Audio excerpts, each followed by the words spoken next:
Okay, we have people starting to join in. We'll give it another minute so everybody can join, and then we'll kick it off.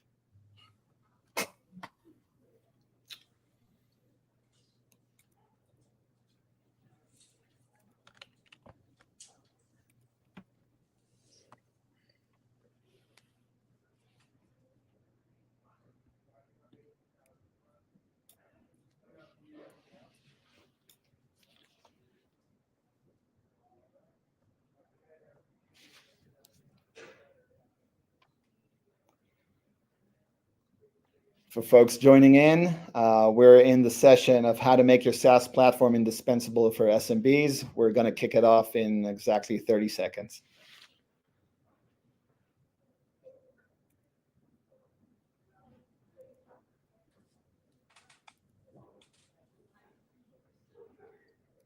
Okay, yeah, we see folks are sharing their location. Let's kick this off. So, hey everybody, Itai Sadan, I'm the CEO and co-founder of Duda. I'm really excited about the panel that we have here today. We have some amazing speakers that have agreed to come and educate us on how to build a SaaS platform that is indispensable for SMBs. All our speakers here have considerable knowledge around the area of vertical SaaS platforms, and we're going to dig in mainly into two topics today. The first topic is going to be retention. There's a SaaS proverb that says that the only thing more important than acquiring new customers is keeping the ones you have. And the folks that we have here not only have kept the customers they have, but have found ways to grow them, and by doing so, increasing their revenue of their own company.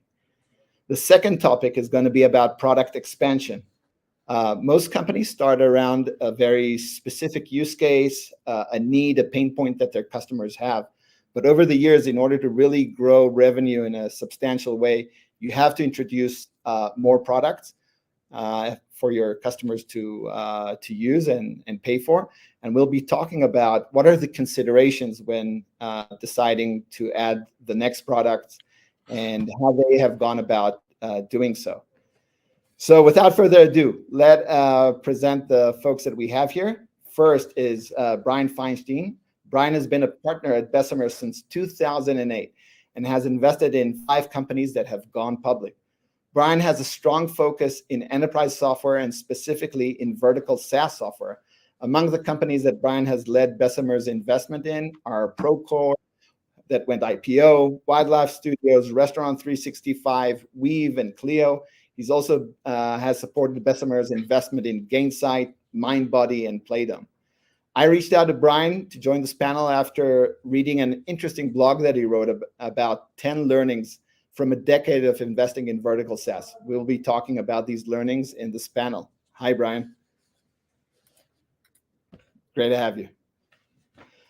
Next is Joscha Ulrich Strumart. Joscha is a senior operating executive with 25 years of experience at the intersection of where technology meets business, specializing in ad tech, data, and SaaS platforms to help SMBs grow.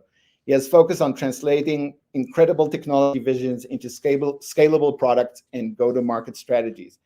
In the past 5 years, Joscha has focused on building SaaS solutions for small business vertical, focused on facilitating business growth.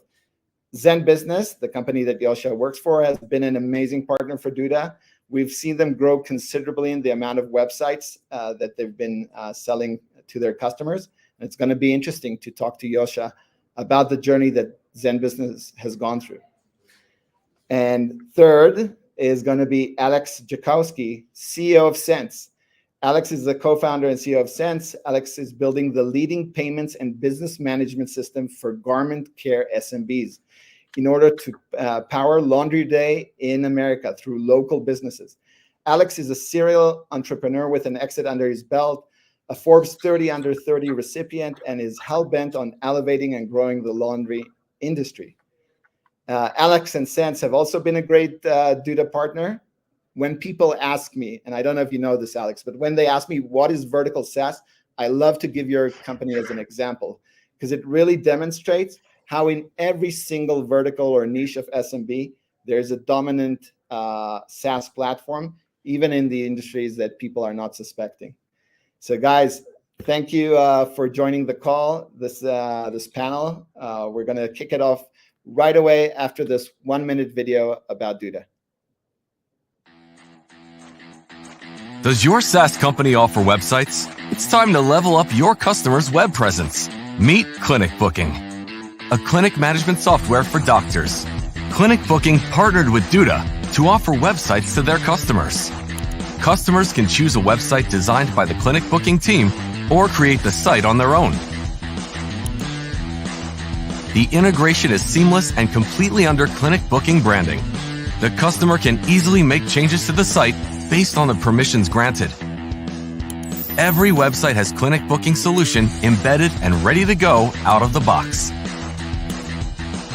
And the customer's business info is already synced with structured data from the Clinic Booking platform. That's it. The site is ready to go live. A beautiful, high-performing, and fully synced website is live. And Clinic Booking are increasing customers' ARPU and product stickiness.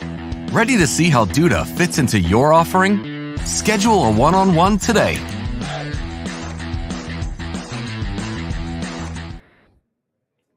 Great.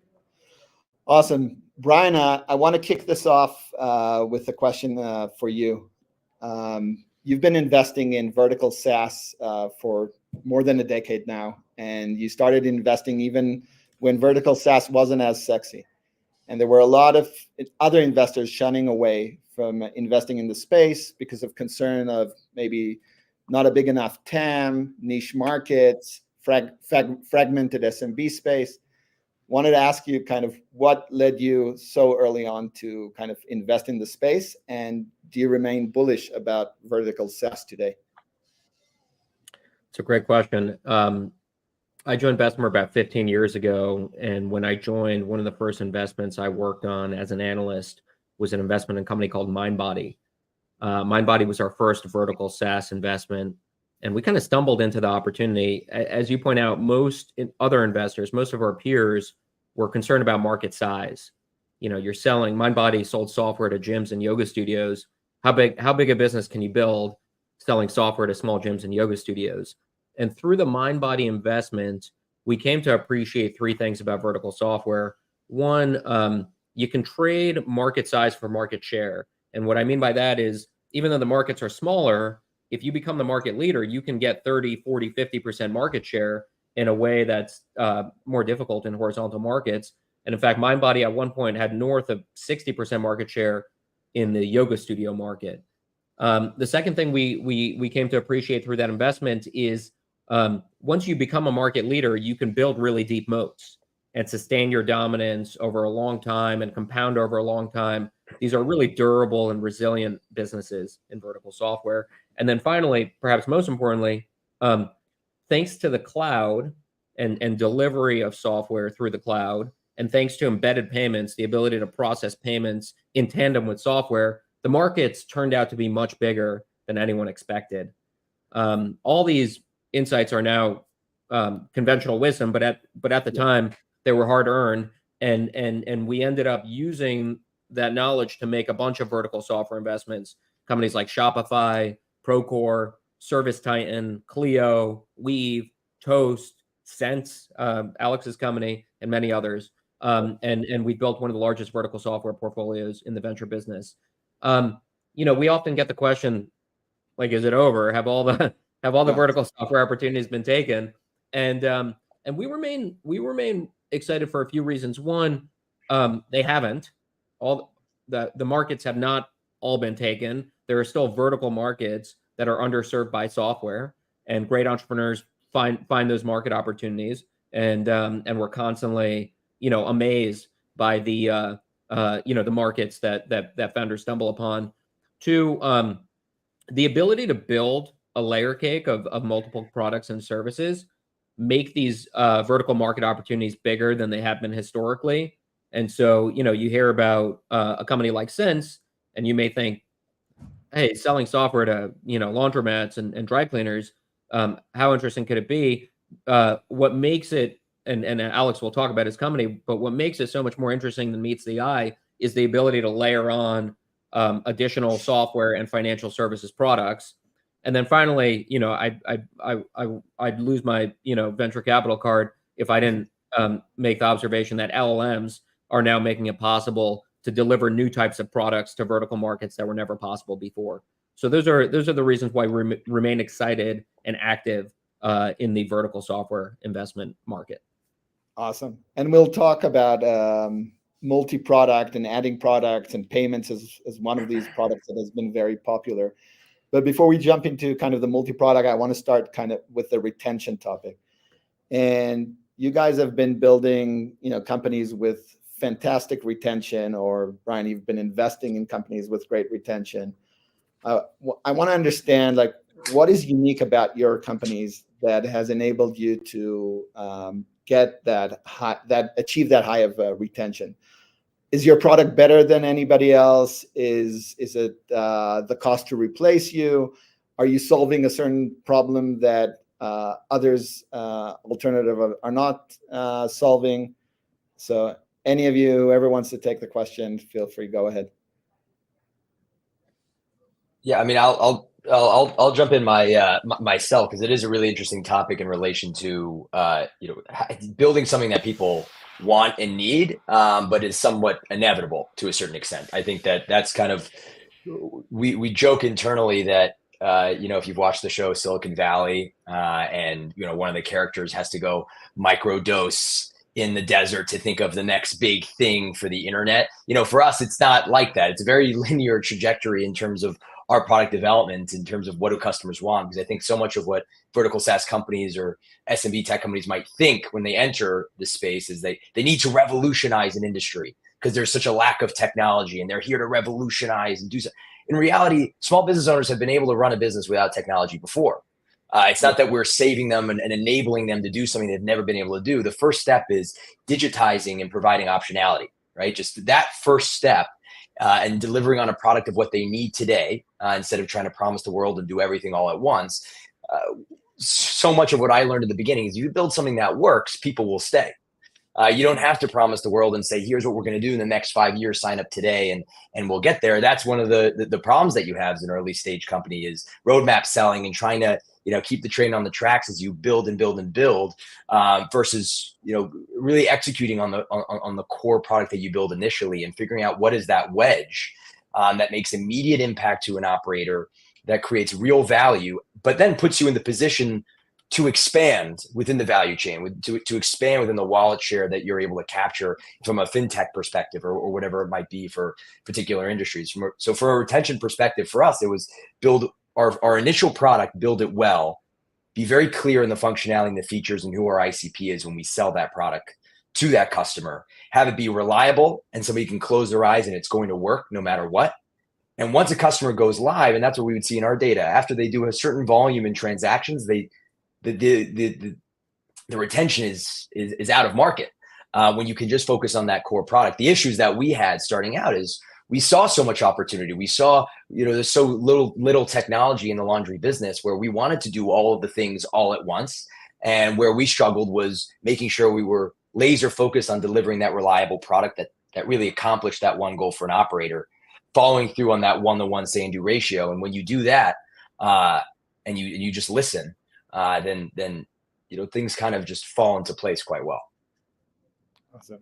Yeah, I think for us it's the same. We focus with what is the crucial need that we're satisfying, right? And as soon as you satisfy that need, and Zen Business started with business formation, but if you think about the SMB life cycle, each way they're crucial needs that the small business needs on that journey. And to Alex's point, small businesses were formed without spectacular, and we're successful without spectacular software around there. We're just making it easier for them. So it all has to start with a customer and how we can delight them, but also how we deliver very crucial services easily to them, so that they feel like we've got their back, we're with them every step of the way, and it's easy for them. I mean, a small business oftentimes, in the category of 0 to 1 employees, is wearing 18,000 hats every day. And that's a crucial thing, right? We're not talking about mid-market or 2+ employees. The vast majority is 0 to 1. So it has to be super easy and be a crucial need. Awesome. I want to show a couple of slides. Yeah, so these are slides related to retention and the aspects that actually impact retention. I took this from a company called Vendasta. They did this survey of over 100,000 customers that they had. This is a couple of years back, but I still think it's super interesting. So for example, the impact on retention of how many products are your customers buying from you. So the example here is, if you look at this graph, like the green line is a customer who's only bought one product. You see 30% retention after almost 2 years, which is not great. But sell just one more product into this customer, and you get to 48% retention. Sell 4 products to that customer, and you're almost at 80% retention after 4 years, which is really high. Another example is the aspect of engagement. How engaged are our customers with your product, right? So the pink line here at the top shows a customer that is very highly engaged. Once a day, they go into your software and use it. You see very high engagement of 90% plus after 2 years. You go down all the way to the bottom, a customer obviously that is not that much engaged comes into your platform once a month. After 2 years, you're kind of at the 30% retention rate. So we talked about product engagement. Another aspect is how engaged are they in the first 30 days, right? A lot of us are thinking about that onboarding phase, just when they start using the product. And here it looks at the difference between did they have 5 or more engagements in that first month, and that's the kind of bluish purple line on the top, or did they have less than 5 engagements with you? And engagement could be accessing your platform, downloading something from you. It could be different, talking to your account managers and so on. And you see obviously a very big difference between those who were more engaged versus those that were less engaged in the first month.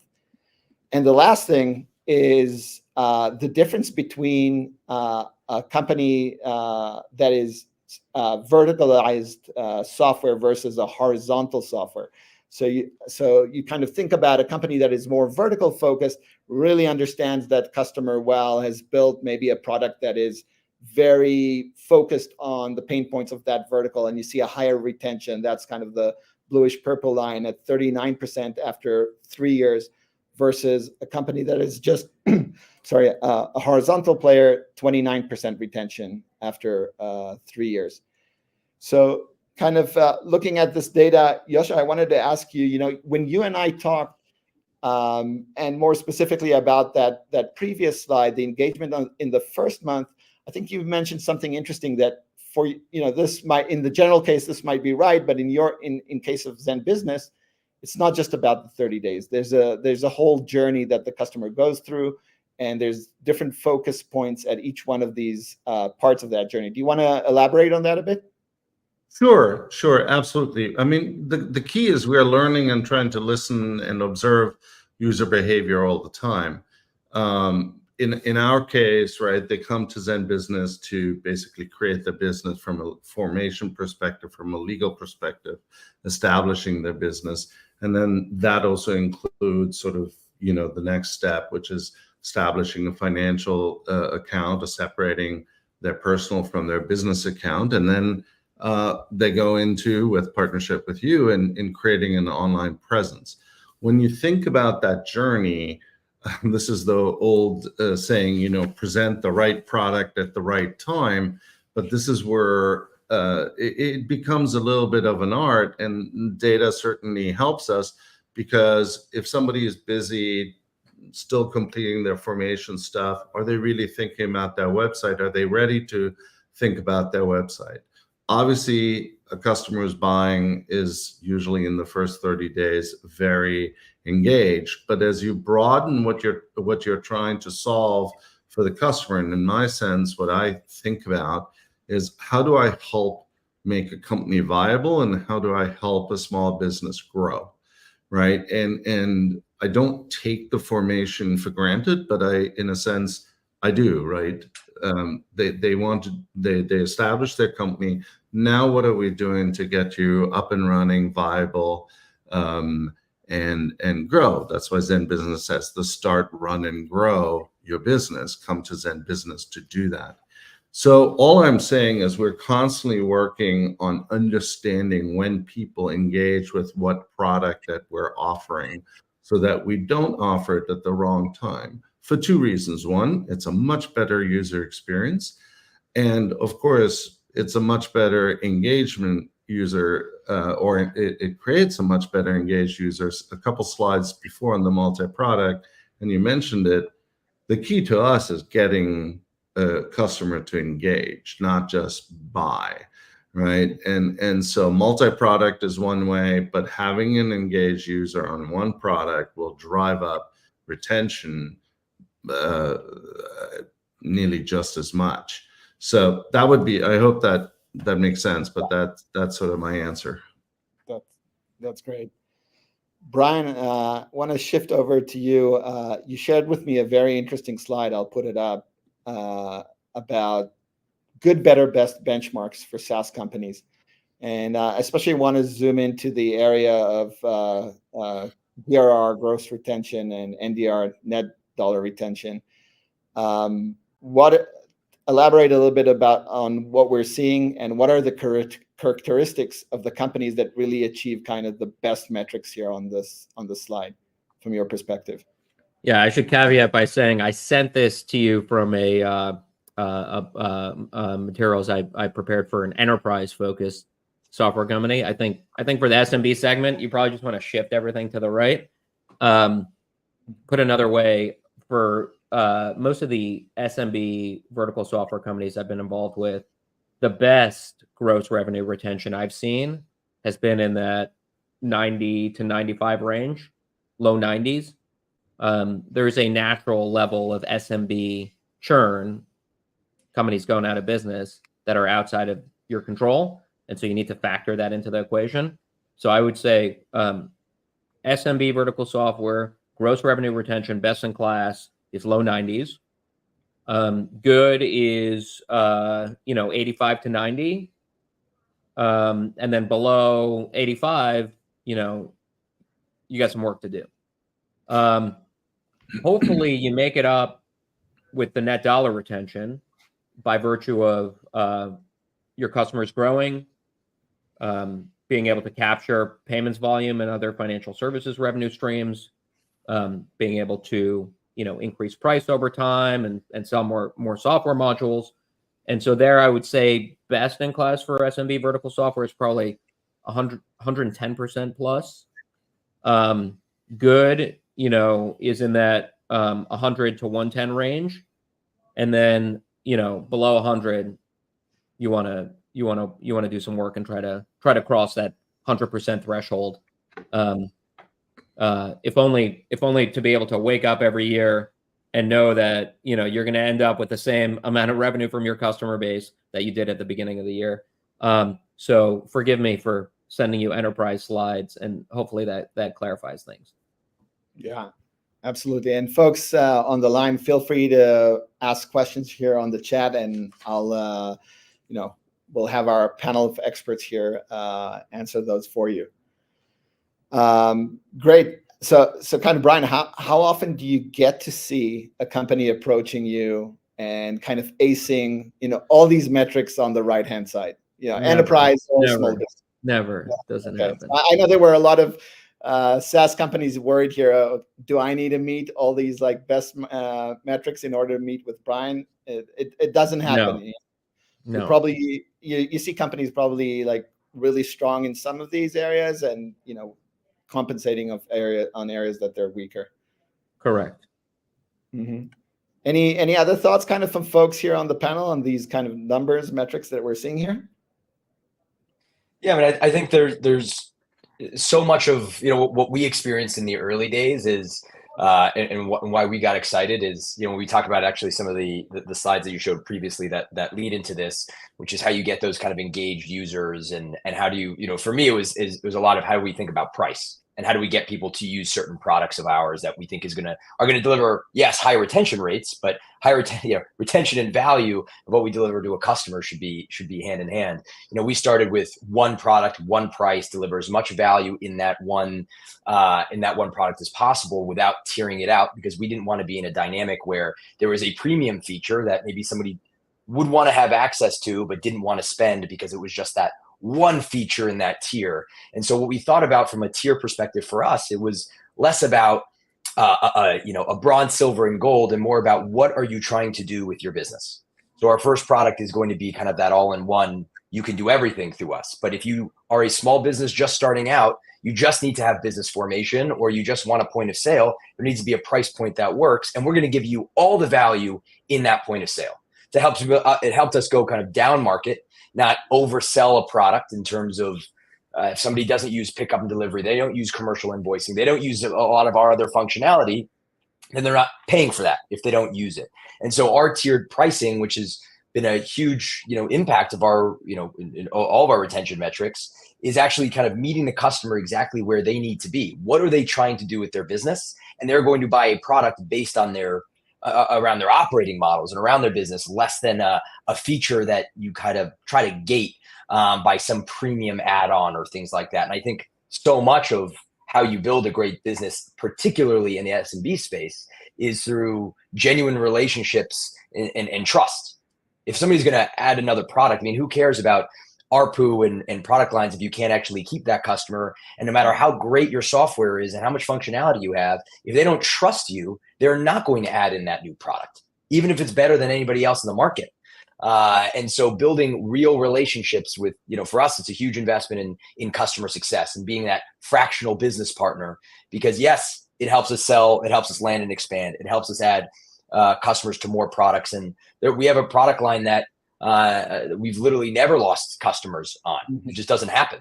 But that they only buy that product because they trust us as a company that's going to be around, who's a partner to them, that's going to take care of them, and when they're struggling and they need help.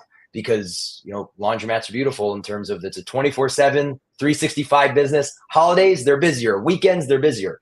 And a lot of the business owners in our industry don't want to be working in the stores and would rather not visit them ever if they had the choice in some cases. And so I think that there's so much of the intangible that has such a direct impact to very tangible metrics that we find are really important. And Brian alluded to something earlier about that these metrics are a little bit more skewed towards enterprise companies, and I think what comes out of it is it is easier for enterprise companies to achieve a higher retention because of the stickiness of their customers. But even inside the SMB market, I'm wondering, and this is more of a question, have you guys kind of, as you double click into your ICPs, right, your best customers, have you kind of started to go a little bit higher, pushing higher market to, Alex, maybe in your case, bigger laundromats, chains of laundromats, to get that customer that's able to spend more and is going to be more sticky? I think when I look at it, if I may jump in, it's like, to me, the retention is an output of certain actions that you're taking, right? So what I love there on the right and what I try to build is system of record or stickiness, contractual subscriptions, so repeat buyers, right? And as you think about those things, I mean, CAC and all of those are a function of your acquisition strategy. But the point is, if we can, again, deliver a product that is absolutely necessary to the customer's day in a life. Brian talked about what I call systemic churn in the SMB space. There is systemic churn when you are dealing with this space. But beyond that, truly understanding why they're there and why they're not there or want to leave is absolutely key, and making sure you get them to engage.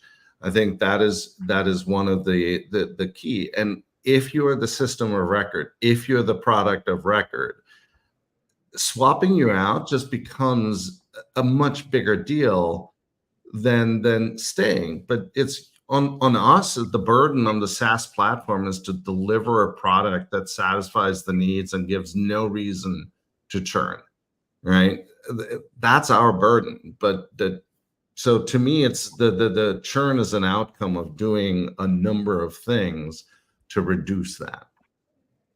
And from the founder perspective, and maybe not great for our investors to hear, but I think there are times in which what you see on the right is what you should be having as a steady state. You need to make sure your unit economics as a core business support best in class.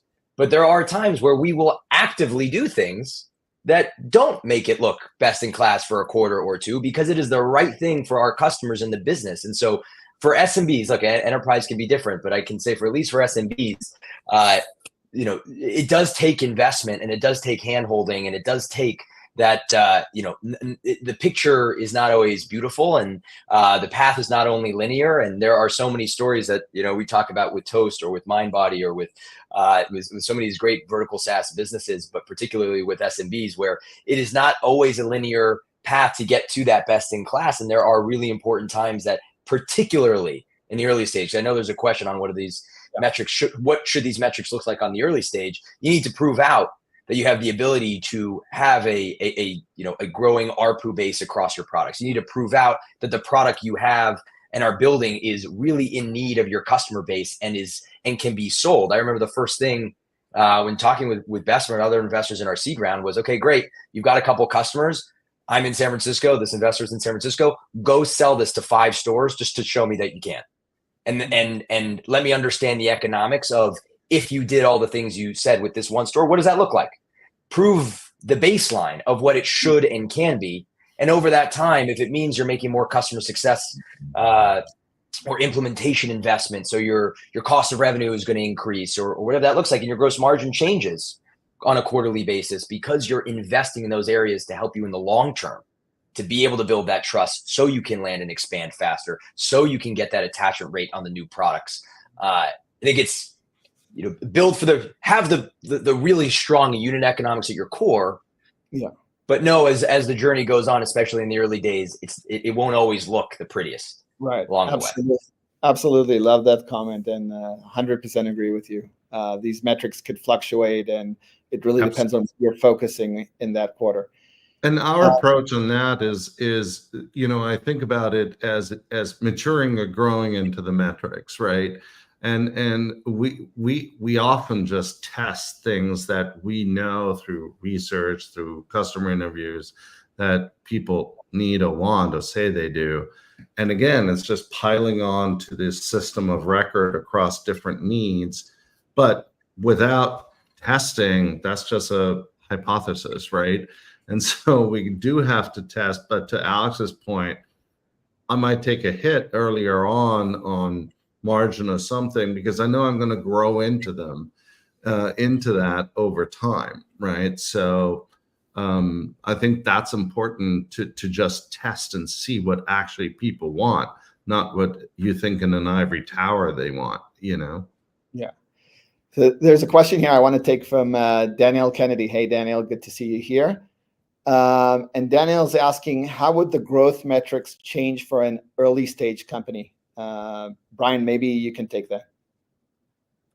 Yeah, I think as Yosha pointed out, you're not going to be able to check all these boxes as an early stage company, nor should you try. What you really want to focus on is growth. If you don't grow, you're not going to create value. And so, at an early stage, I would orient around trying to grow north of 100% a year, if you can.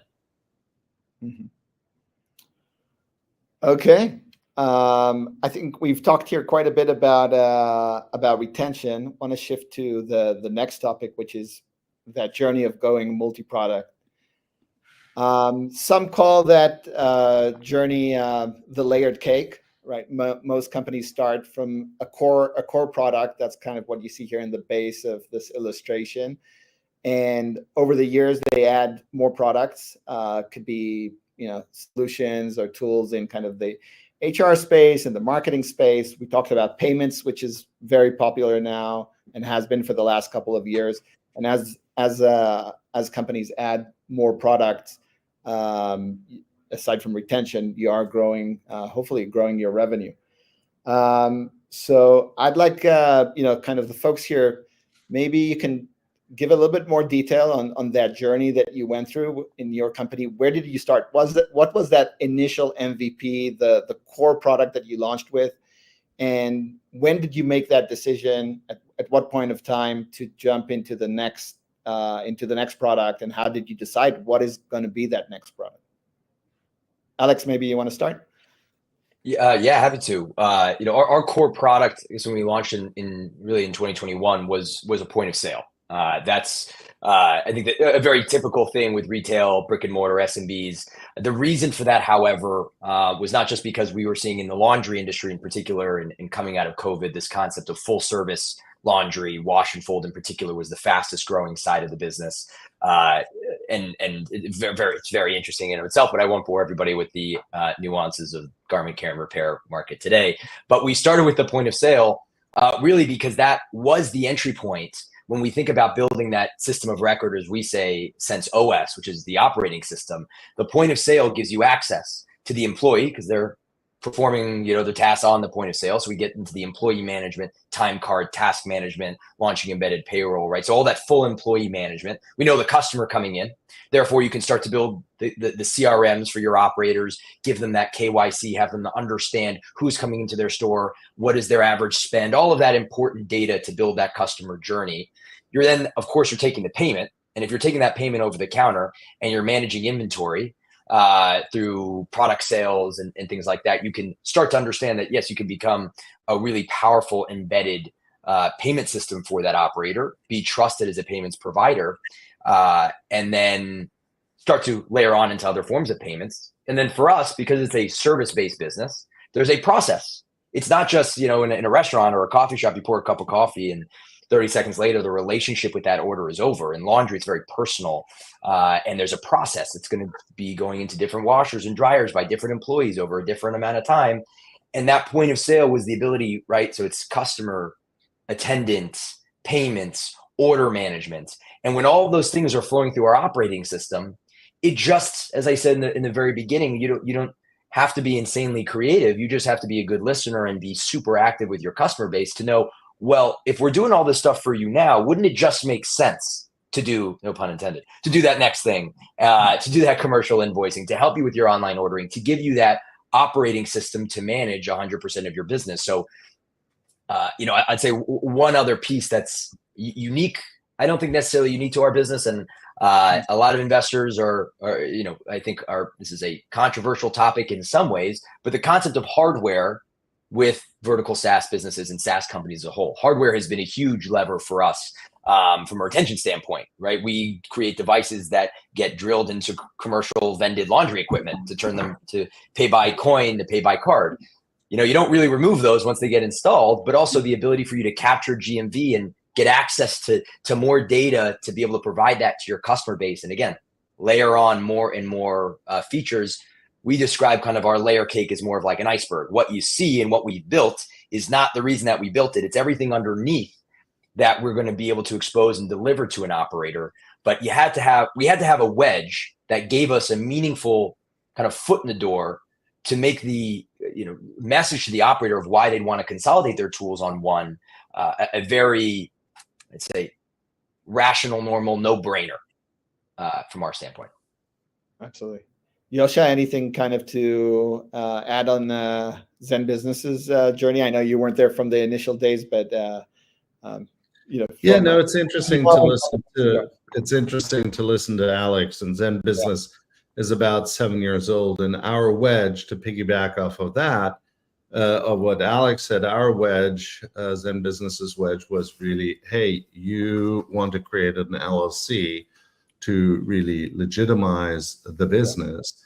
And from that, in Zen Business, we built a great business, I might say, off of that.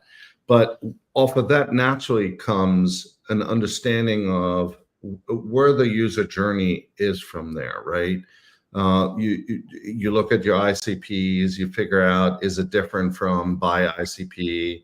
But it's logical if you look at the life cycle to say, look, I go from an idea to a company, I then need to formalize this company from a financial perspective.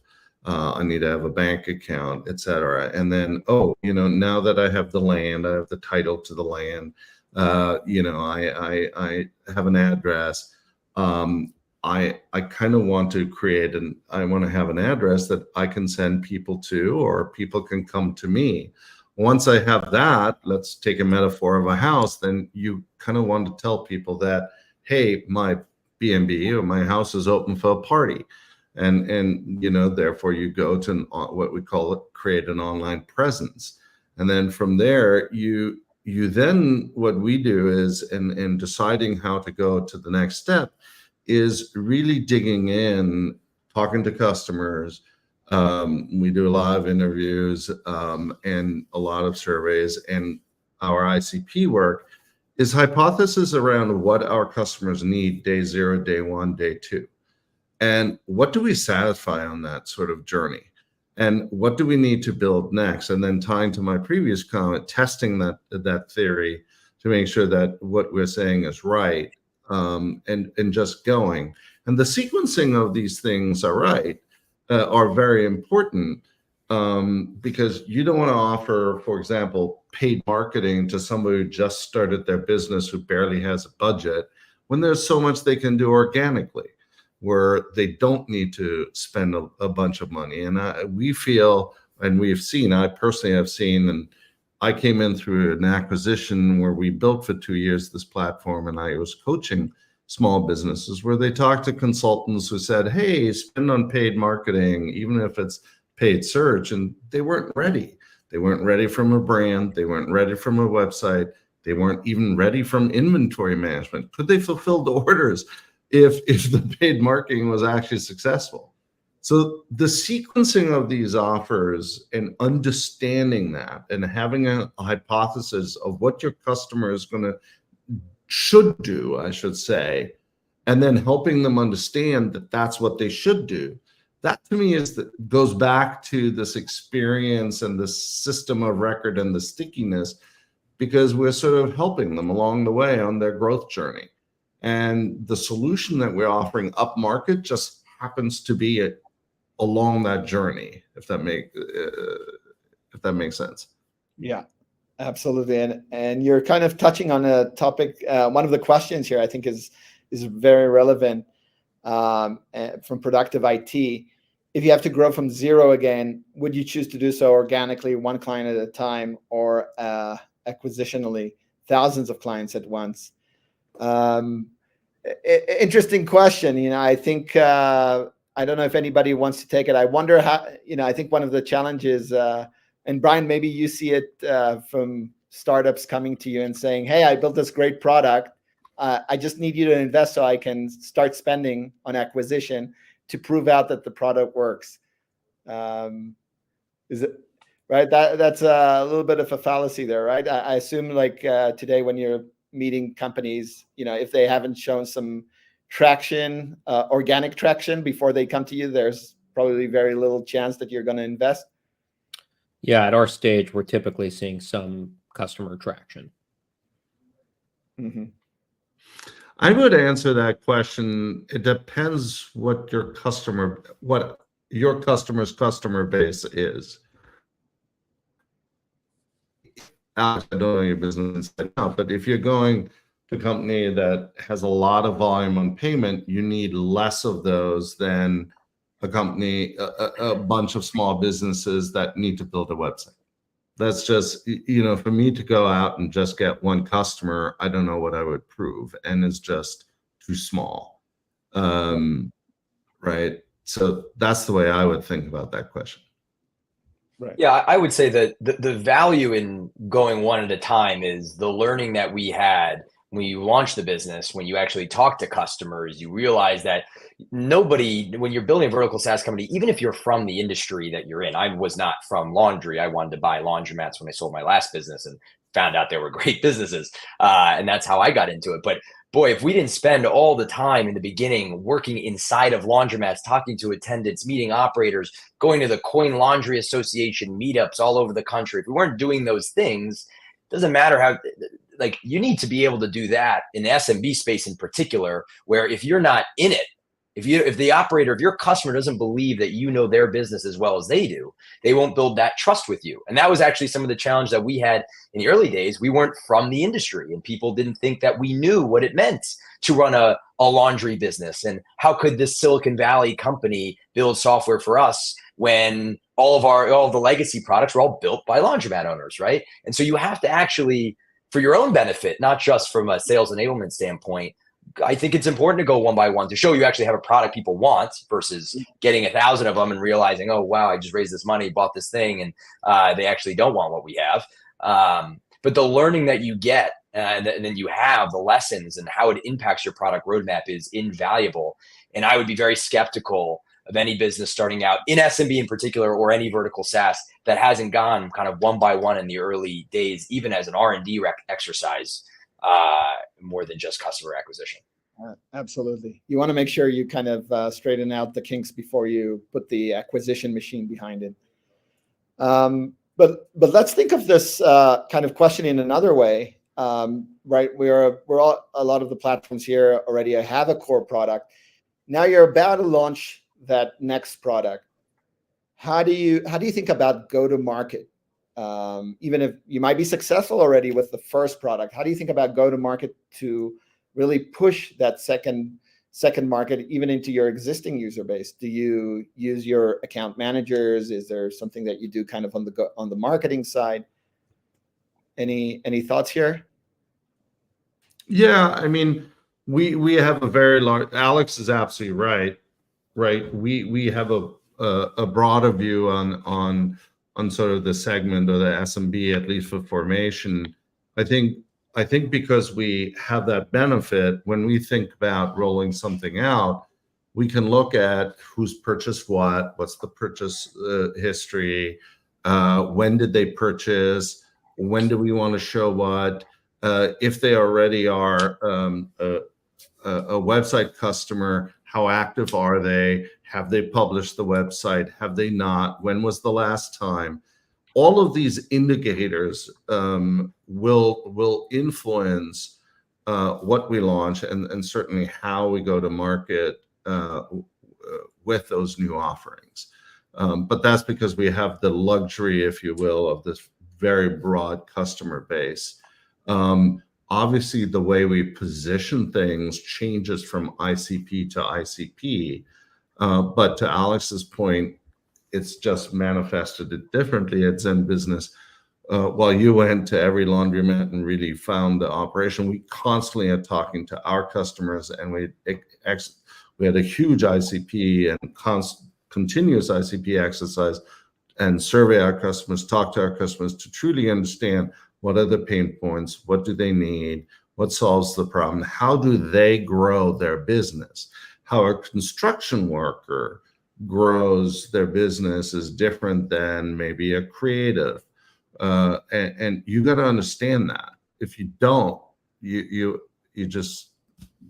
shooting in the dark. Mm-hmm.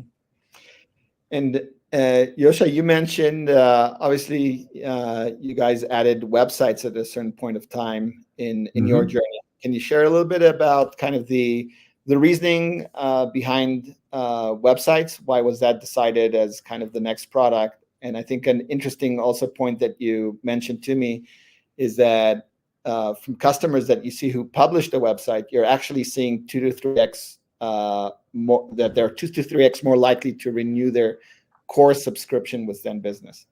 So yeah, kind of that question. Yeah, I think as I mentioned before, so this journey of I'm becoming legitimate, I then, I create my finances and then create lessons. The deal the way is a website, but it also to us could be email. The key was what we found is, okay, they bought it, but this goes back to our very early discussion around the 30-day journey and when you go in. Did they buy it early on and forgot about it? Were they not ready to do it because they were overwhelmed with all the legal paperwork that has to be done to establish your business? And do we need to, do we have to have multiple touchways along the journey to get them to engage with the website? And that is really a lot of the work that the team is focusing on, is to get our customers to engage. And when we really started laser sharp focusing on that, we did see that those cohorts of those SMBs that not only bought but created and then published the website now becomes the system of record for them, right? We have become the equivalent of what Brian put in that chart, the system of record for their online presence, right? And now you have, I don't think we anticipated that strong of a difference, but it was quite significant.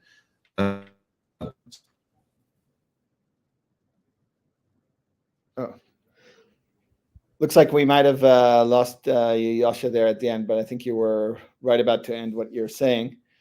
Sorry. Yeah, I just said, I don't know where you guys lost me. I'm sorry. I see myself moving, but we're good. I think you were. Did you lose me? I think you're right about at the end, so we're good. We can. Okay. Brian, I wanted to ask you, kind of, you're seeing a lot of companies, and many of your companies have launched that second and third product.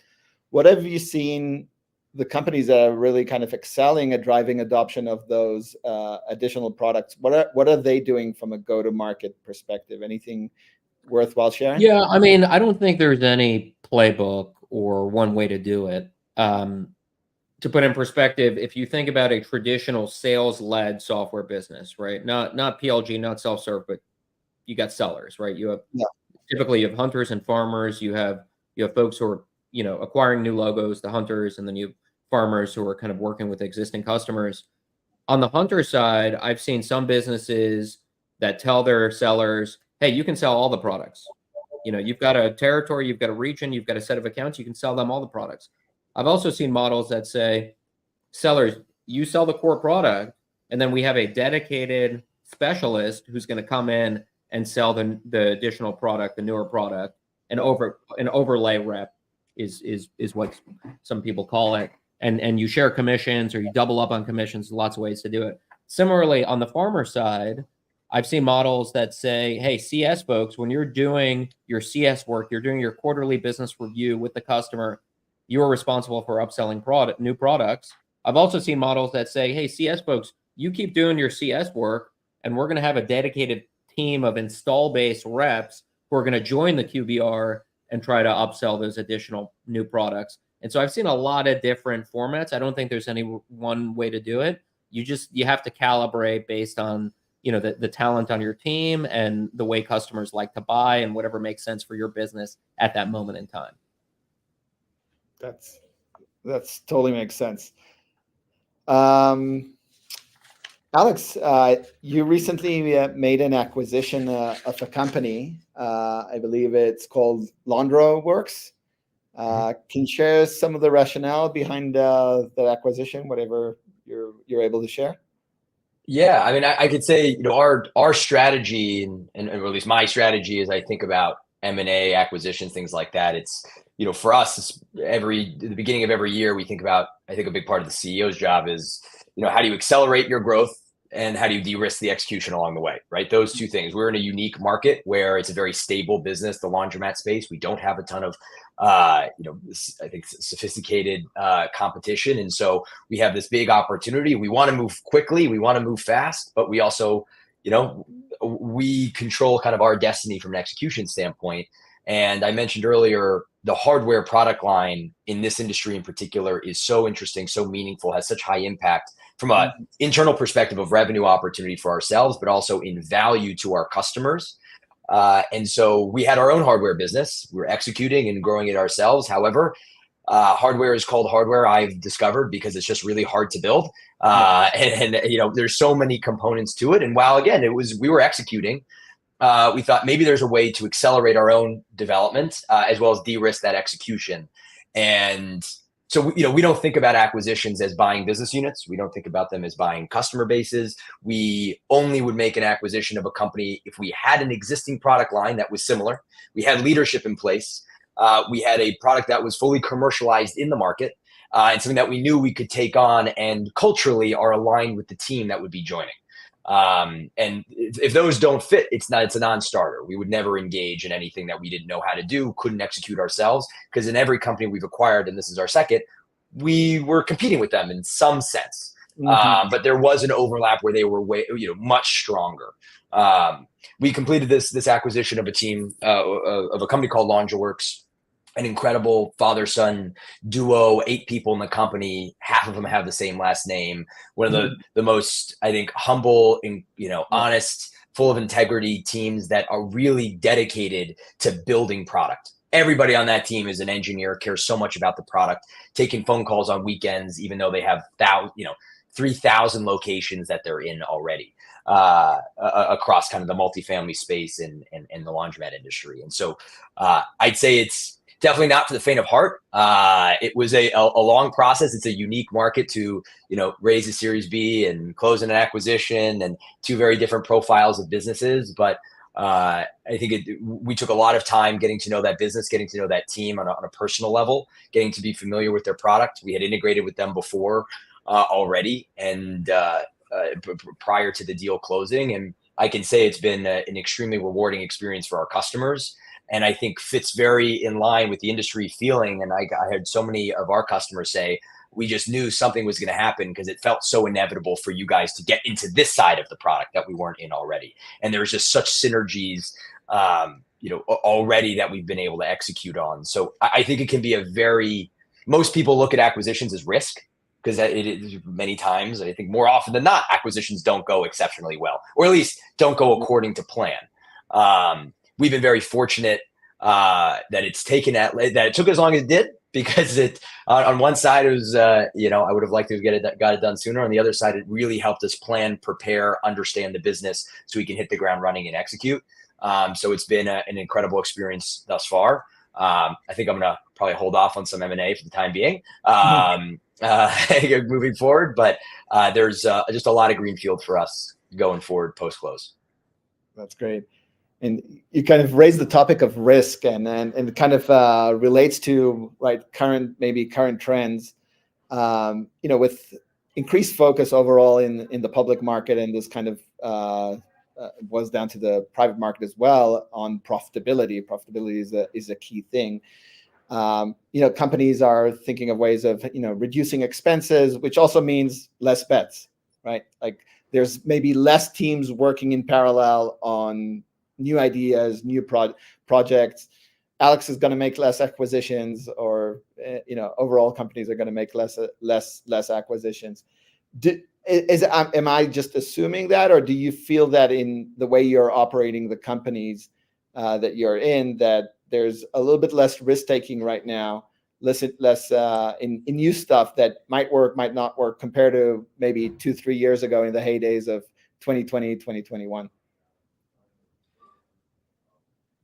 Oh, Yoshi, I think you're on mute. No, I second Alex's point. I think what I think about is acquisitions are tough. They're really, really tough. And what analysts and people put on paper is usually trumped by personalities and cultural issues at the end of the day, right? I think the question is, the point Alex makes is, I think, the most important, which is, you should buy something that already is on the roadmap, or you already are doing it, or fits super, super cleanly in what you're trying to do and accelerates what you're doing.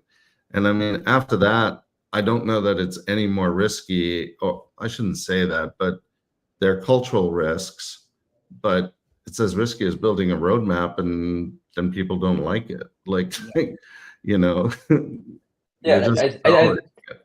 I think investment dollars are always out there for companies that are executing and doing well. And I think when there's, in our experience, and I think when there's dislocation in the market, it actually presents huge opportunity. If less companies are getting funded, it means less competition is going to be coming out. It means there's less path maybe to liquidity or growth from smaller lifestyle businesses. And so I actually think when depending on the stage of your company, we're from a financial profile perspective in a fortunate position today that allows us to maybe move this direction when other companies that were grow at all cost, even at the later stage, are shifting to grow not at all costs, grow efficiently, and don't sacrifice efficiency for speed. But I think in our experience, we want to take more bets, but what is a bet and what is a risk, I think maybe has changed to a certain extent. Are we going to light dollars on fire for the sake of doing something crazy? Are we going to go buy a ton of autonomous vehicles and try to do laundry delivery and do that ourselves? No, that's probably not going to happen. But we're definitely going to continue to make meaningful bets and take risks, because that can look like a lot of different things. But I actually think good companies could look at market, this kind of dislocation and changes in the market with actually extreme opportunity. We were getting excited when kind of the market can change almost in a bear market, because it presents an ability for us to move quickly and to execute on some kind of broader strategic moves. Guys, we're unfortunately at the end of time. So many great topics to talk about. Really appreciate all of you joining this panel, and this was very interesting to talk. So thanks for having us. Thank you. Yeah, thank you so much. And for everybody here on the line, don't go away. In 1 minute, we're going to move into our second session, which will be about building a product ecosystem. Thanks, Itai. Does your SaaS company offer websites? It's time to level up your customers' web presence. Meet Clinic Booking, a clinic management software for doctors. Clinic Booking partnered with Duda to offer websites to their customers. Customers can choose a website designed by the Clinic Booking team or create the site on their own. The integration is seamless and completely under Clinic Booking branding. The customer can easily make changes to the site based on the permissions granted. Every website has Clinic Booking solution embedded and ready to go out of the box. And the customer's business info is already synced with structured data from the Clinic Booking platform. That's it. The site is ready to go live. A beautiful, high-performing, and fully synced website is live. And Clinic Booking are increasing customers' ARPU and product stickiness. Ready to see how Duda fits into your offering? Schedule a one-on-one today.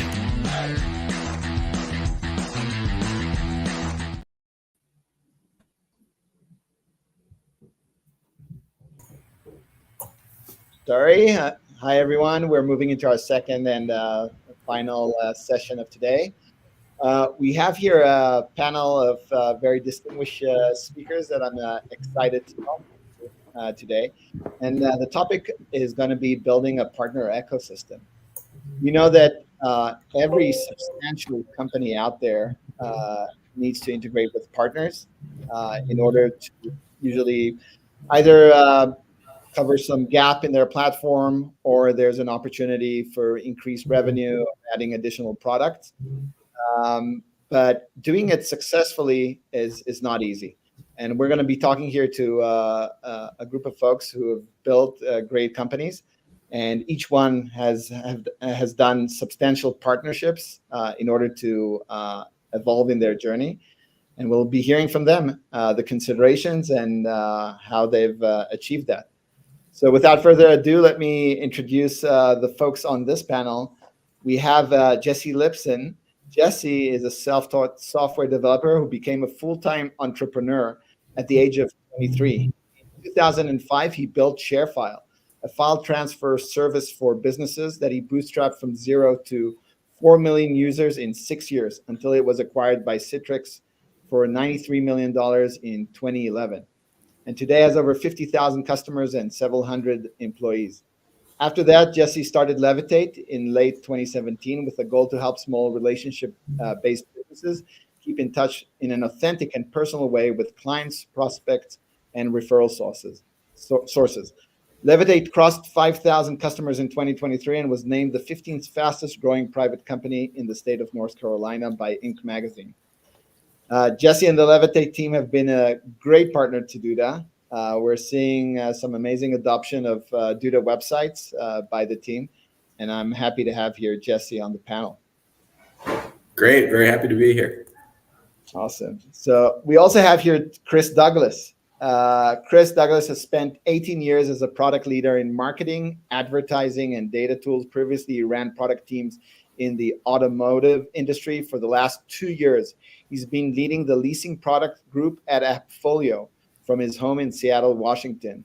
For those who don't know, Appfolio is a publicly traded company and a leader in a SaaS solution for property managers. He has also been a very successful Duda customer and partner.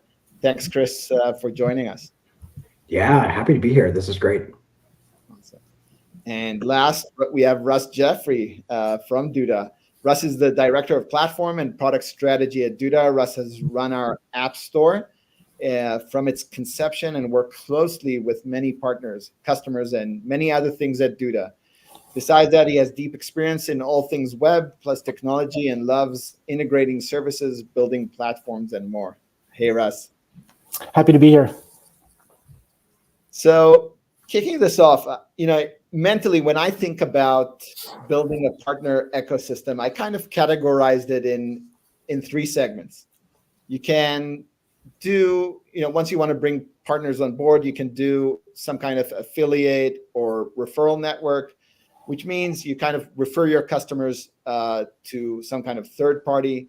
An example is, if I do a partnership with, let's say, Wells Fargo, I send over my customers to Wells Fargo, and for every customer that opens an account, I get a rev share.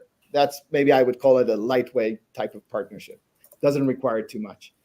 Second level is maybe building an app store or a type of marketplace where you have third-party apps under their own brand. And assuming you've built the App Store marketplace with robust APIs, third parties can integrate into it under their own brand. And now you're able to offer these third-party products to your own customers. An example would be maybe Apple's App Store or Salesforce's App Store. Russ is in charge of Duda's App Store that has more than 50 apps.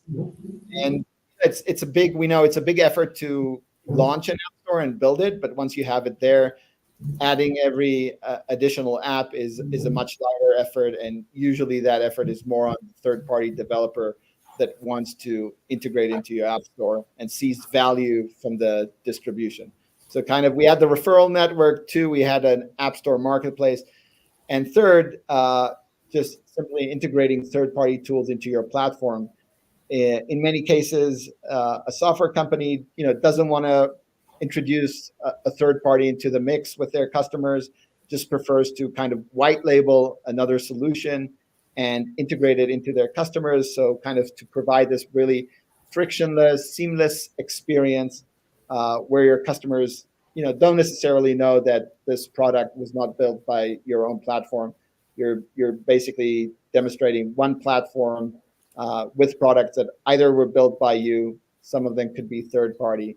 And in this case, the majority of the lift would be on the platform itself, because you would need to integrate that third party, white label it, and integrate it into your own platform.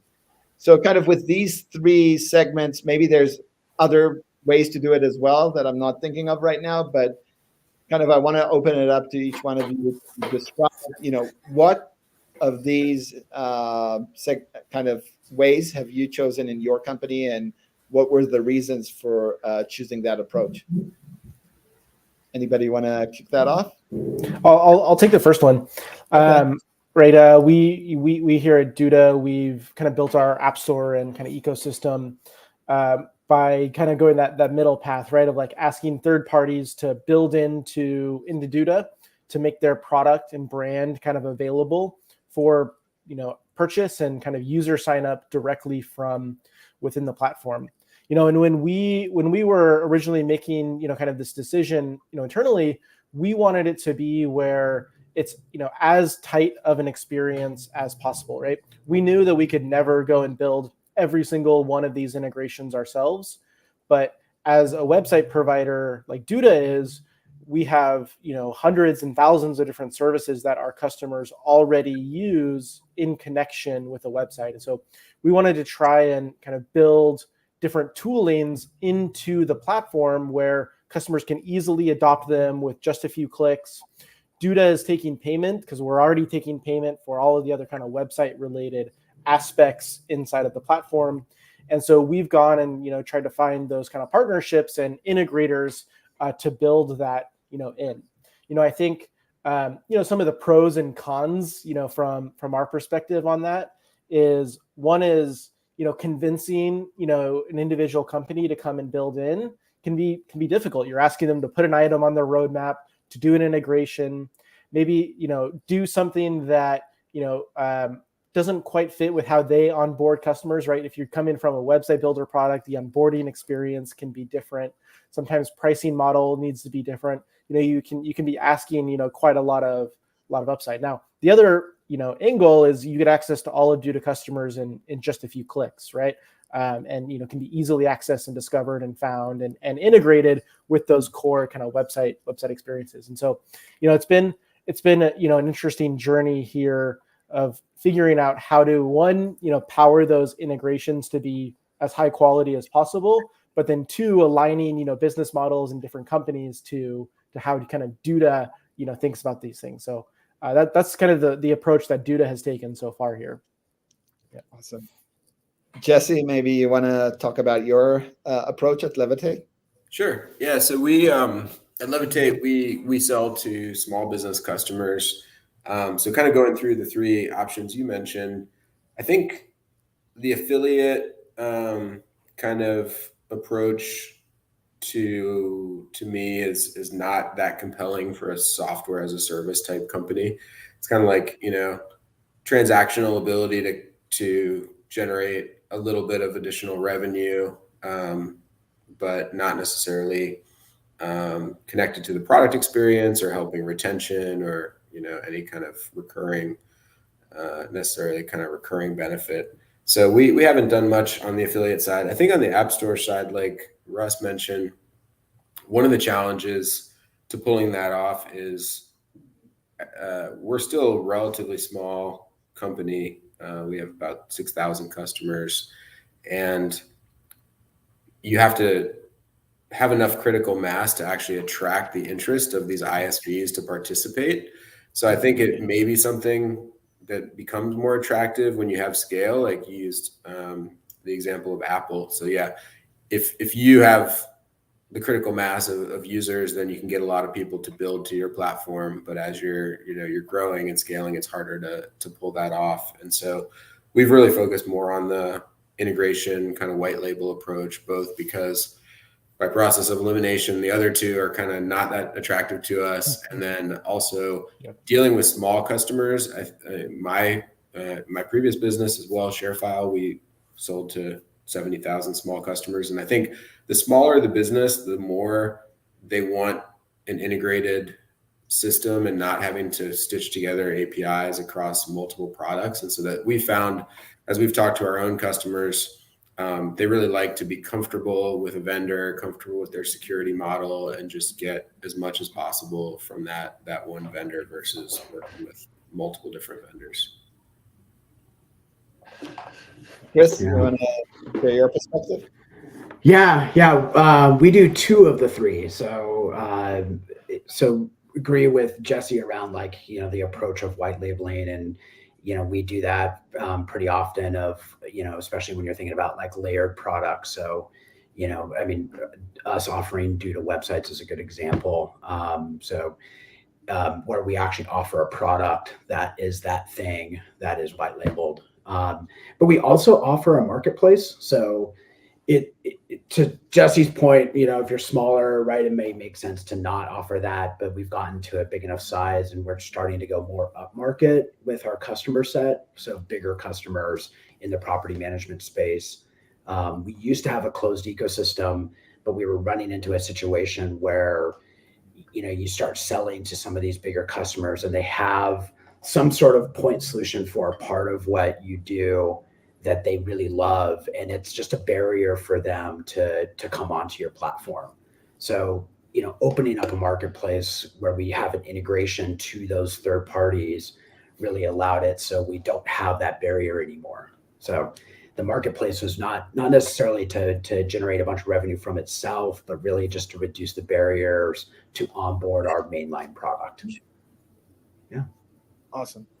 I want to show a few slides here. Yeah. So this is an interesting one from McKinsey, where they show they've kind of analyzed 100 companies in the period of 2019 to 2020 companies that have been experimenting with adding a ecosystem with an ecosystem strategy. And you can see from kind of 100% of the companies, about 50 to 55 say that they've gained some visible customer traffic. So they're seeing some level of adoption. But only 10 to 15% are saying there's like material revenue impact from that ecosystem strategy. So relatively small. And I think that's overall maybe some notion there of revenue might not always be the only reason why to do partnerships or why to have an ecosystem. And this is kind of maybe the next slide touches on that, where there could be other reasons. We've seen, and Chris, you just mentioned that it was important for onboarding. And I think that's the same as point number one here. It's important to the very early buyer and often a deal breaker. If you don't have that integration, you're just not going to win that customer. That lead will not become a customer. And the key metric there you see at the bottom, 67% improved close rates of the companies that this company Partner Fleet has surveyed. 67% have said that they've improved close rates, and that's kind of their main objectives with the App Store. Or number two, a key driver to reducing churn. 63% of the companies surveyed say they've seen an improvement in churn, better retention due to adding additional integrations. Or 30% are actually seeing create expansion levers in terms of revenue. So there might be different objectives, goals in terms of bringing a partner in.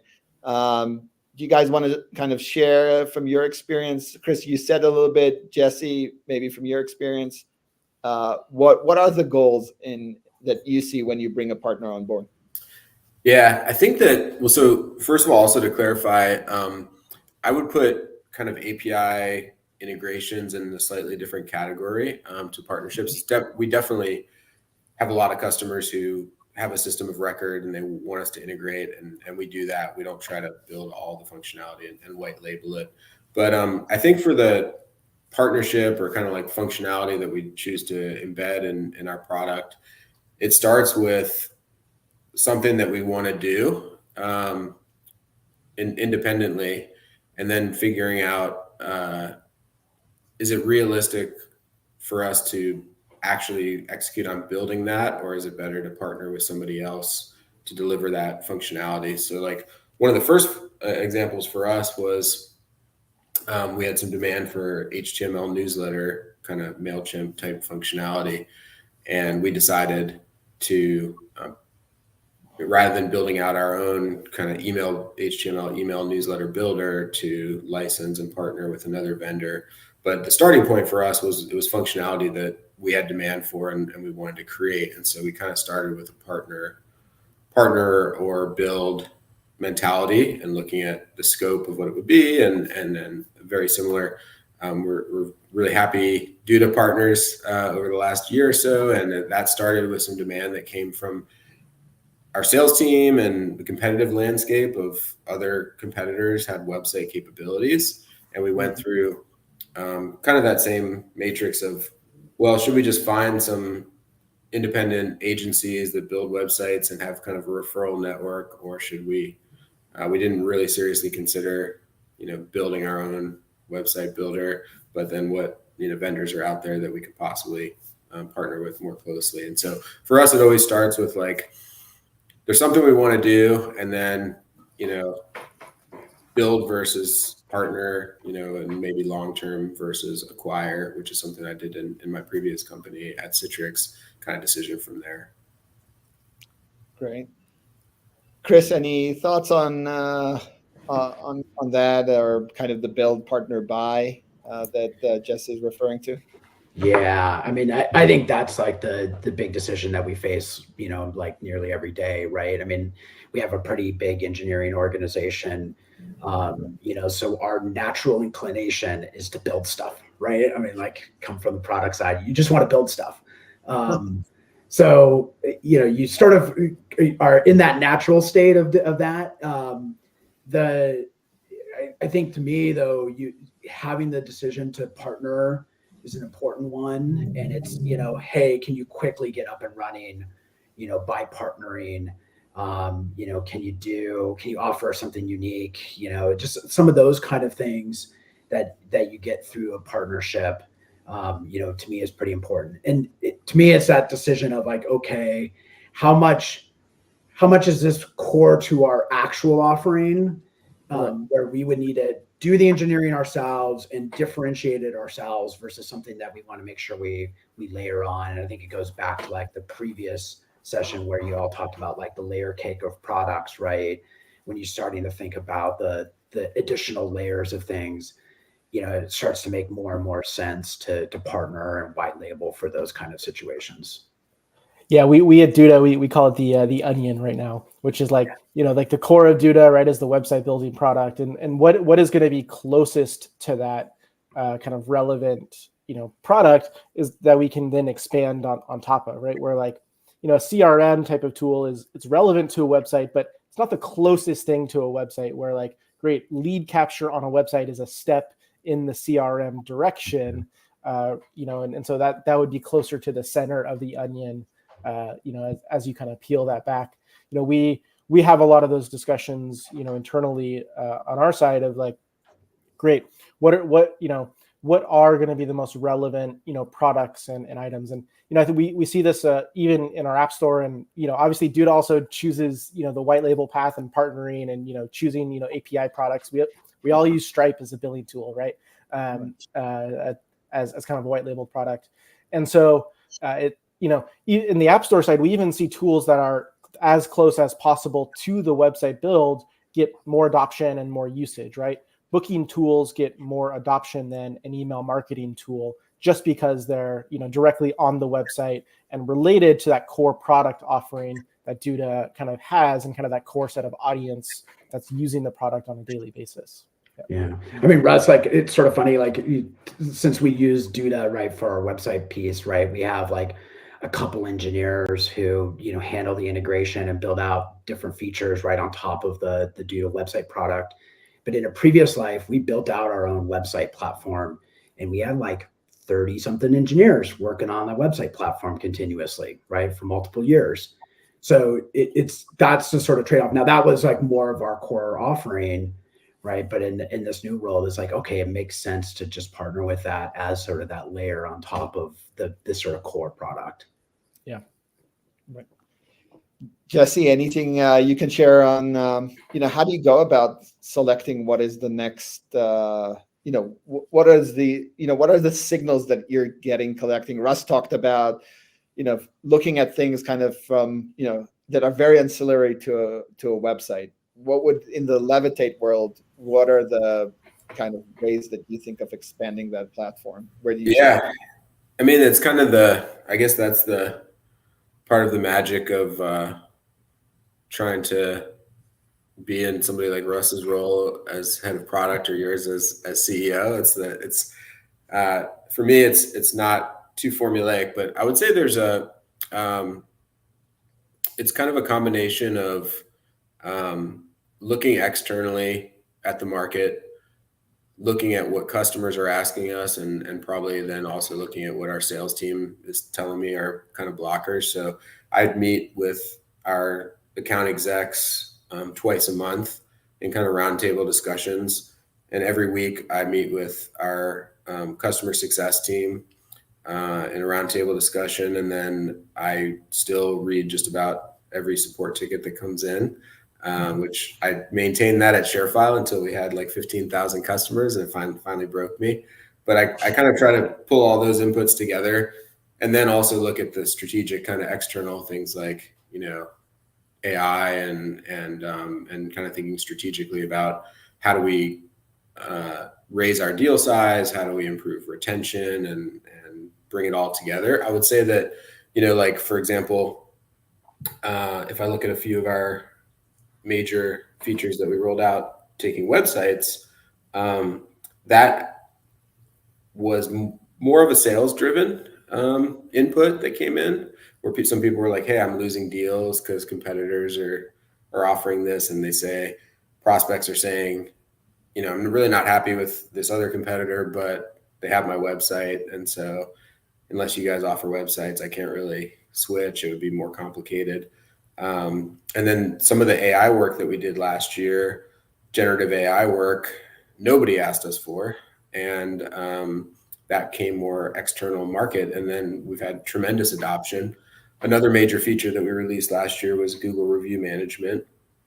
That also was not something that customers were asking for, but once we delivered it, it really resonated, and it was adopted quickly. So I wish there was a playbook of exactly how to do it. But for me, it's kind of like making sure I'm in the primary source data with sales, success, engineering, and customers, and then also another foot in external, and then mixing it all together. And we do a little bit of quantitative work as well, surveying customers that to try to validate things. Yeah, I love your answer, Jesse. I think it totally resonates with me. Obviously you'll hear from customers, I think, a lot of the incremental stuff that they expect from you, but kind of the things that will leapfrog forward your platform, something that your customers might not be expecting. This really needs to come kind of from the founders, the leadership, right? Understanding kind of the external market, understanding opportunity, and kind of surprising your customers with those things. So it has to be a blend of both. Chris, any thoughts? No, I think I'm in the same boat as Jesse, right? It's how do you balance the things that you want to like close the gap on, or that are similar to other other competitors in the marketplace. But if you just focus on those things, right, there's no reason to switch to you, right? If you just have the same exact product. So it is like, how do you differentiate enough and do different things that can make sense to a customer and actually bring them extra value? So that balance is super tough, right? I mean, that's the thing that we deal with day in and day out is where do you put that lever, on how much you do that's just similar versus, truly differentiated.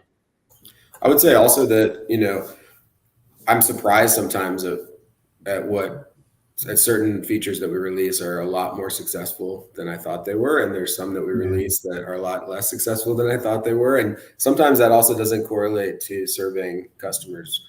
We had a feature we released last year that, will remain nameless, but in a survey, like 70% of our customers said that they would use it, and only 3% of them are using it now. We put a lot of effort into it. And so it shows you how fallible you are after all that. Absolutely. We've had that as well. I'm sure every company. Russ, as you think about, right, we've partnered with, just in the App Store with over 50 partner apps. Aside from kind of selecting the right products, I assume kind of, I know you and your team go out and, if we want to go in, have a vendor in a certain category, we try to pick the best product out there. Maybe you can talk a little bit about how you do that, and also maybe about the, non kind of qualitative stuff when evaluating a partner. It's also about, the team, we're going to be going together into the market. So, and many times, each one needs to flex a bit in order so we can win a customer together. So that team from what I know in our experience has also been really important. Maybe 50% important is the strength of the product, but the other 50% is to know that you have a true partner there on the other side. Yeah, absolutely, Ty. I think when we go out and we look at, I'll use Booking just as an example, but we look at it and it's like, okay, great. There's hundreds of, platforms that do booking out there, but what are the ones that fit best with Duda customers, right? On Right. Duda, we have a lot of websites that are built for small businesses.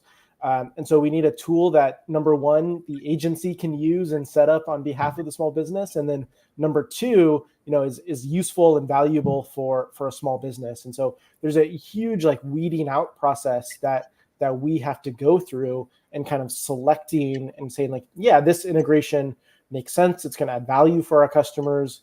It's something that we as Duda want to promote and kind of have in our ecosystem. So we go and try and select those individual ones. Then on top of that, they need to be convinced that, yes, this is a beneficial, opportunity for me as a business to grow and actually be as part of Duda's ecosystem. And, there's that kind of immense filtering that goes into that. Then on top of that, you want to layer in the product experience, what that integration looks like, how users are onboarded, how customers can set this up, and all of the different edge cases that you start to have to think about when building the actual product integration there. So we try and do that evaluation, as best as possible. And it's never perfect. You're always making trade-offs here or there, and finding, a specific, brand or company or partner that we want to have integrated in and find that. And then secondarily, to what Itai was saying, is Duda, we go to market in, kind of a very, unique way, especially kind of in the website builder space, right? We're generally through the channel in some way, whether that's through, a SaaS partner like AppFolio or Levitate, or through the broad agency market that we serve as well. And so you also have to have a partner that is willing to align with you on the commercial opportunity related to that, of building scalable websites and then having, a price point that is different for customers that need 100 100 activations or 100 installations versus, 1 or 2 installations. And then being able to really partner on that kind of that go-to-market activity and kind of do that through the channel is something that it's not just, that's not a traditional, I'm a product builder type of motion. That's something that you kind of need, more of a sales or relationship and kind of partnership activity there. All of those things can be kind of difficult to align and kind of build. And we this is, a lot of the day-to-day activity of what, myself and my team is working on, is building that alignment, building trust, working with, between Duda account management, our apps, trying to show value propositions to different customers and, kind of take that to market broadly. It's an interesting challenges, working through each one of those. Yeah. Awesome. And I want to encourage folks on the line, feel free to post questions and we'll do our best to answer them. Jesse, getting back to that interesting point you raised about the, that product that didn't succeed, what was kind of the learnings from that, right? You did that survey and it should have succeeded based on customer feedback, but it didn't. Is there kind of any learnings that you can share with us? Yeah, I think, so this was a product that a lot of our features that we release are no incremental cost to our customer. And this was a product kind of add-on that would cost money each time customers were going to use it. And so I think a lot of our customer research in the past hadn't taken that into account. And so I think it's intellectually, when someone's answering a survey, they may say, hey, I would like to do this. But then when it sunk in for them and they were actually executing it and realizing okay, this could, if I did this for all of my own clients and use this feature, it could cost me hundreds of dollars or, even thousands of dollars. Basically, I think the takeaway was the customer, when they're answering the survey, wasn't fully thinking through all, it's easy for them to just answer the survey. They weren't thinking through all the implications of whether they would actually use it when push came to shove and they had to spend money on it. And so I think the learning for us was, next time, if it's at all possible, try to, in cases where we're asking customers to spend additional money, try to actually sell it to some customers. And that's actually the approach that we took with websites, where before we unleashed it on our sales team, we had one of our heads of product experience actually sold it to 10 customers herself and built the websites, and we kind of saw how it went and validated it and did that before we went bigger and put any kind of projections on it. So if I were to do it again, I would say like customer surveys are good when it's kind of a no-brainer feature that's maybe not going to cost the customer a lot of time or money. But if it's going to be a lot more skin in the game, then it's better to do a much deeper validation. Right. That adoption friction, getting going is huge, especially when you're talking anything that you have to charge more for. It changes a workflow, or it's a totally different tool choice for them. I think that's incredibly hard to survey for. Right. That's the only thing you can get like practical usage out of, is like seeing how customers adopt it and use it. I think it's valuable. Yeah. It's valuable insight. Yeah. Chris, any thoughts there about how do you guys de-risk adding another, a new product, before putting all that engineering power into it? How do you know that this thing has kind of legs and it has a chance to be widely adopted? Yeah, a lot of that is similar to what you're all talking about, but it is like doing betas, doing small versions of things, testing, seeing if people actually buy it. So I think it is a lot in that, just like, hey, can you do small things and beta things? It's sort of in a different, sort of in the same realm, but like on the other side of the coin is we did a price increase on our actual website products a year ago, right? And so the question is like, hey, and it was a substantial price increase. When you do that kind of thing, how much churn are you going to have? How much pushback? Those kind of things. And one of the things that we did is actually make sure that we're actually adding additional value at the same time we're doing the price increase, so it doesn't just feel like it's just a price increase, but it's also a value add, right? And that was part of what we did with Duda is like, oh, is there something in the marketplace of Duda that we could add in there to plug your stuff, Russ, a little bit? We actually added in like an ADA tool into it to make it so it's like, hey, you're getting all this other stuff too, as well as a price increase. And the finance team now thinks that I sandbag all of our stuff because our churn was way lower than what I thought it was, like modeled out and stuff. So, so I would recommend like doing those kind of things. Also helps when you're thinking about like, how do you price and take things to market is like, hey, are there other things and features we can add in to increase the value and not just, change the price? Cool. How do you guys think about incentivizing kind of adoption of a new product? What do you do kind of in terms of, and I asked a similar question in the previous panel. Okay, you have this additional product now. From a go-to-market perspective, how do you kind of push that into your user base? Do you comp kind of the sales team, account management team on this new product? Many times they kind of are very focused on what they're already selling. Or, is it more kind of PLG type of growth, just putting it on the website or inside your dashboard and hoping people adopt it?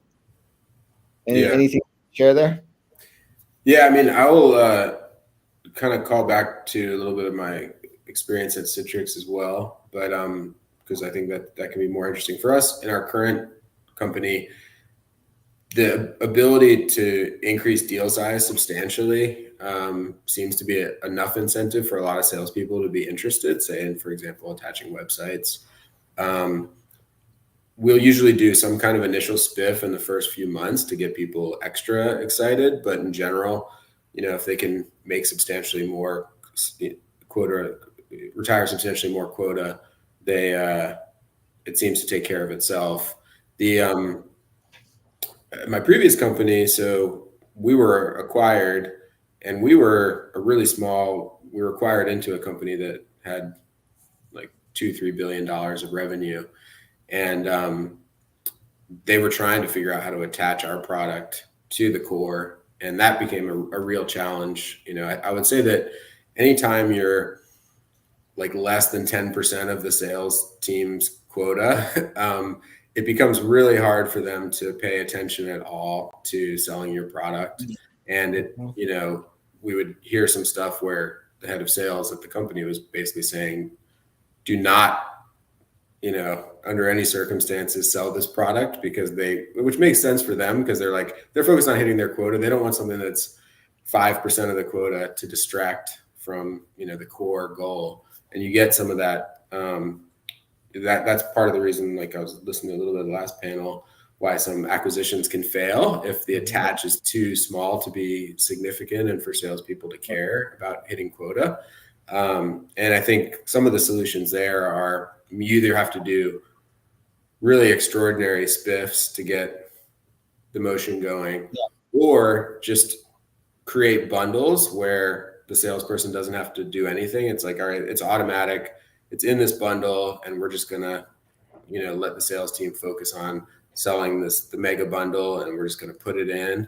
That worked pretty well for us. Or we had a dedicated kind of specialist team that would overlay and focus on our product. And so I think that's where it became trickier, and it's definitely not easy when you're sub 10 or 20% of the overall deal size. Yeah, it also is sort of like with the bundling thing, it means that whatever you're selling has to be part of the story, right? It has to be close enough. And I think they brought this up in the last panel as well, of just, you know, like having that extra thing. And if it's far away from the customer or the story that you're trying to tell, like sales is just not going to go there. But if it's like right adjacent to it and they can easily hop in the story with it, I think that really makes it a lot easier. Right. Russ, maybe you can share a little bit. How do you coordinate kind of with the sales commercial team to, you know, drive success of specific apps? Yeah, I'm happy to. It's difficult, right? Like having an extra product that you're trying to sell into a base of people who didn't necessarily come to you for that product in the first place, right? They you know, you weren't originally part of their original job to be done as part of, you know, becoming a customer can be difficult. And so this is where that concept, you know, we've kind of been talking around this, is how close to the product is it? How relevant is it? Right? It's like, Chris, you mentioned ADA as like an upsell on top of, you know, on top of Duda that you guys adopted and took, and right, that's directly attached to the website itself, right? That's how well it performs for folks with disability, and it makes it more usable and more friendly to anybody visiting the site. And it's a direct consideration when building websites there. So it's how close. And so what we've really found this is those tools that are, you know, as close as possible to being adopted really helps that. And then, you know, we see this, you know, on the Duda side is primarily, you know, selling into our existing customer base, right? We don't sell a lot of these for new deals that are ongoing. It's great. What are these additional tools that you can adopt on top of Duda? And yes, there's a revenue component to that for us, but also it's great. We're getting a deeper relationship with our customer. They're doing more through the Duda platform. We see, you know, something like a 50% reduction in churn on customers that adopt these, you know, additional tools that's there. So there's a lot of ancillary benefits that we get from being able to have, one, you know, these extra value propositions, and two, these extra tools that we're selling, you know, through our account management organization. Yeah. The other challenge I wanted to mention with partnerships and kind of go to market in the case of you know, partnership with Duda, it's a relatively high margin sale that is kind of similar gross margins to our other products, and so we can compensate our sales team in a similar way as selling, you know, our core product. One of the real challenges is if you're, say, partnering with another software vendor and all you're getting is, say, 10 or 20% of the value of the sale, figuring out how to compensate the sales team, because you can't really make the economics work to comp them to sell that as with the same commission plan as the core. But yet, if you don't, it becomes a real challenge to get them to care about it. We had this situation, you know, at Citrix, my previous company, we were partnering with an electronic signature provider and thinking that the partnership may eventually lead to an acquisition, but we wanted to validate the attach rate. And what we ultimately had to do to get our sales team to really embrace it was compensate them as if it was part of the core, which didn't economically make any sense if we just continued to partner with them.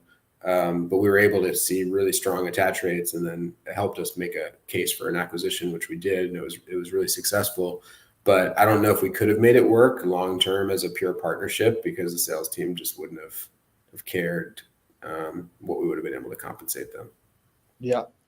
We did in Duda related to the App Store.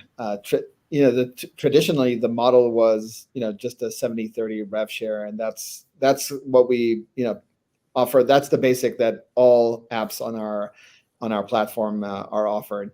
But then later on, in order to what you're referring to, really incentivize the sales team, we went back to the partners and said, hey, you can continue to be kind of self-service DIY. Our customers will come and adopt you when they think, when it makes sense.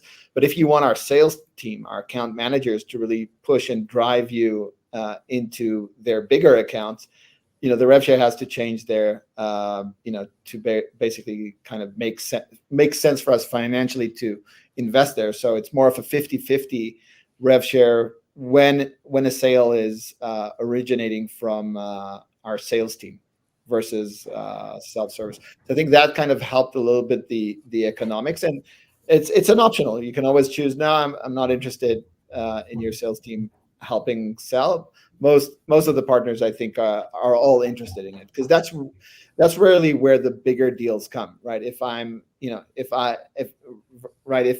we get one of our partners, Chris, if we get you to adopt kind of any of our accessibility solutions or privacy consent, it's a big win for that partner, and it wouldn't help.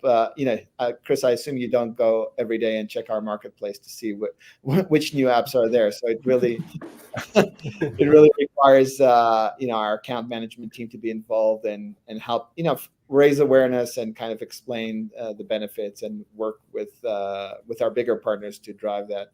So I think that's one component, right? Making it financially make sense, and the other component is really in the MBOs, or like the comp for the AMs.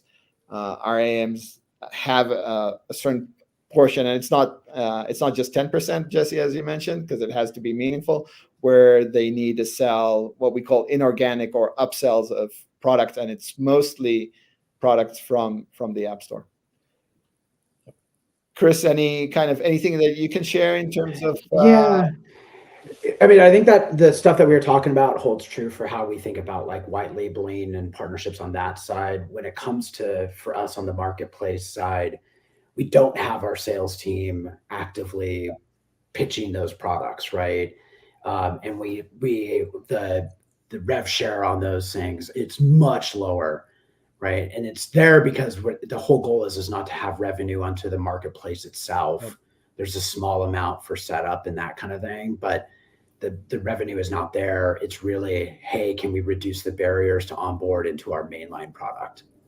So the sales team will often talk about those things, right, that we can integrate with.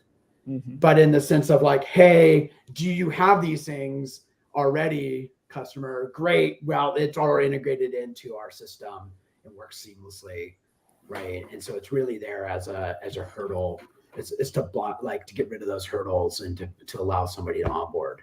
So it's sort of the flip side of like they don't pitch it actively, but it's there to like detect if a customer has a hurt and has a thing that they want to make sure is still a part of their process. Chris, I actually have a question for you related to this. How do you think about like, proving ROI related to these integrations, right? Like, obviously you can say it's like onboarding, like, is it customer adoption and usage of that? And we wouldn't have that customer if it didn't exist, or like, because doing these marketplaces, they require ongoing effort of improving the marketplace or improving the APIs that go into it. Obviously you have to like maintain and support all of that. Do you guys have a way that you kind of like model that or think about that? Yeah, I mean, we added the marketplace like a year and a half ago, something like that. The basic way is like how much people are actually adopting those integrations. and then actively use it, right? So you can adopt it, you can have it, but not be actively using it. And then there's like the active users. But I think we're starting to get into, like, our analytics team has been doing some analysis of like, hey, if they didn't, like, if we took that away, would they, like, how likely would they be to churn out, right? And starting to do some like surveying and those kind of things to see, like, can you sort of prove the opposite direction of like, hey, if that thing didn't exist, how likely would you be to churn out? So I think there's some interesting ways to potentially measure that. But I think we're in sort of the infancy of doing that. Yeah. Cool. Jesse, there's a question here from the chat. Do you typically handle commissions as lifetime of the client or one time? Oops, sorry. So for our own internal team, we pay it. They're one-time commissions. If we're in a partner kind of resale situation, I think it's a little bit different, and we don't have a lot of resale partners, but the few that we have recurring kind of lifetime commissions on deals that they sell. Okay, and kind of when you referring to your internal team, to the sales team, when you commission them, is it on the value of the deal in kind of the first year, 2 years? How long out do you look at the value to calculate the percentage of commission? We do it based on the monthly recurring revenue of the deal that they sell. Yeah, and we have a kind of a accelerated commission model based on where they are in their quota retirement for the month. Cool. Again, if there's any questions, we have a couple of more minutes. Love to get more of those good questions on the line. So kind of similar question that I also asked the previous panel. How are you thinking kind of about these times, right? We were all went through the 2020, 2021 heydays. There was a lot of, it was easy to get access to cash, make a lot of investments, a lot of bets. Do you feel like you're still making a lot of these investments and bets, either in building products, making acquisitions, or has that slowed down a bit as you're thinking more about, profitability and every bet has to count? So I'm going to only invest in things that I really believe in that are going to work. How do you think about these things? I think, speaking for us, I don't think our product velocity or investment has really changed as we've moved from 2021 to 2022 and now 2023. I think that one of the interesting things that can be great about partnerships is there's certain partnerships we bring on where we're able to take a kind of a quantum leap forward in our roadmap, and we get credit from our customers for this big new, piece of functionality, but we actually, didn't have to do a ton of R&D to get there. And there's some kind of flip side of that coin that comes with it, which I think is the fact that, to one of your earlier questions, customers, when you have a deep embedded partnership, will also hold you accountable for the quality of the service and support and everything like that. But so I think the partnerships is something that we've been doing for kind of all the way through the cycle. I think what's changed for us in the change in cycle is more the velocity of sales and marketing investment, and trying to, balance the efficiency there with kind of efficient growth, basically. But we've tried to keep our product investment similar, because I think our product investment and roadmap helps improve retention. It helps improve sales efficiency, really. If we have a key piece of functionality that's able to get us higher deal sizes at the same close rate, our CAC is going to be better. And so it kind of supports the initiative of efficient unit economics that I think a lot of investors want. Chris, your kind of take on that?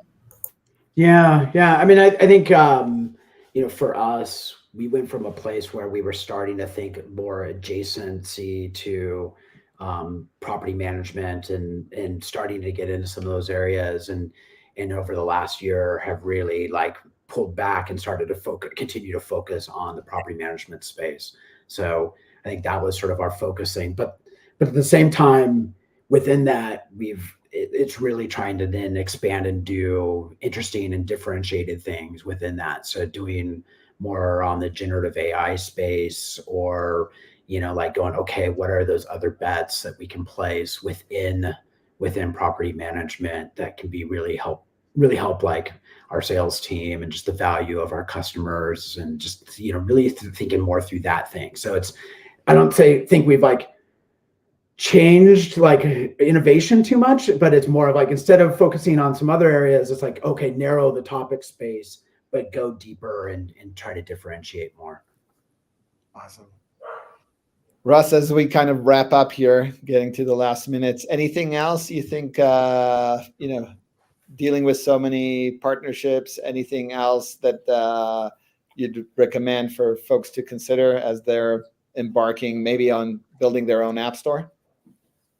If you're embarking on building your own app store, I think it's a journey in like friction reduction for, opening up a new audience, essentially, right? Of how can I think about onboarding, a new developer or app or tool into our ecosystem, and how do I make that as frictionless as possible, and remove any of those kind of roadblocks, right?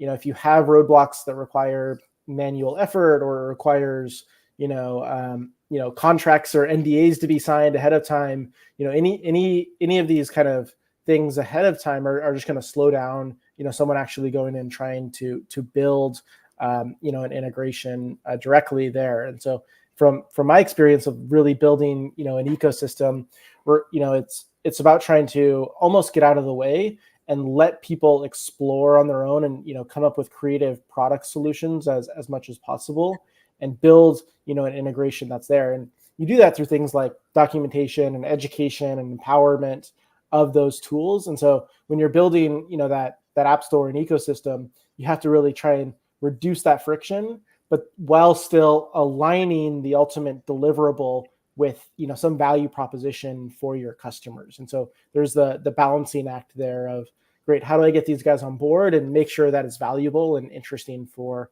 all of our customers? It's been, it's an interesting kind of journey and evolution that you really have to go through and building, right? And finding those. So, yeah.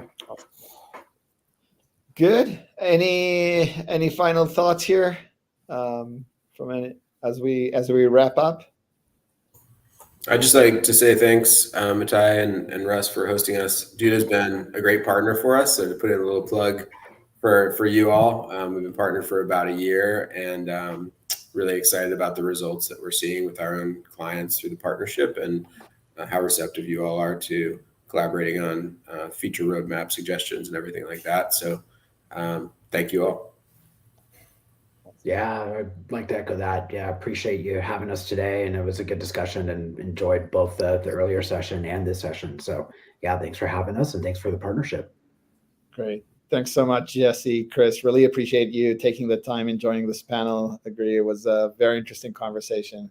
Again, thanks, Russ. And we'll wrap it up here. Thank you, guys. All right. Thanks. Thanks. Bye. Does your SaaS company offer websites? It's time to level up your customers' web presence. Meet Clinic Booking, a clinic management software for doctors. Clinic Booking partnered with Duda to offer websites to their customers. Customers can choose a website designed by the Clinic Booking team or create the site on their own. The integration is seamless and completely under Clinic Booking branding. The customer can easily make changes to the site based on the permissions granted. Every website has Clinic Booking solution embedded and ready to go out of the box. And the customer's business info is already synced with structured data from the Clinic Booking platform. That's it. The site is ready to go live. A beautiful, high-performing, and fully synced website is live. And Clinic Booking are increasing customers' ARPU and product stickiness. Ready to see how Duda fits into your offering? Schedule a one-on-one today.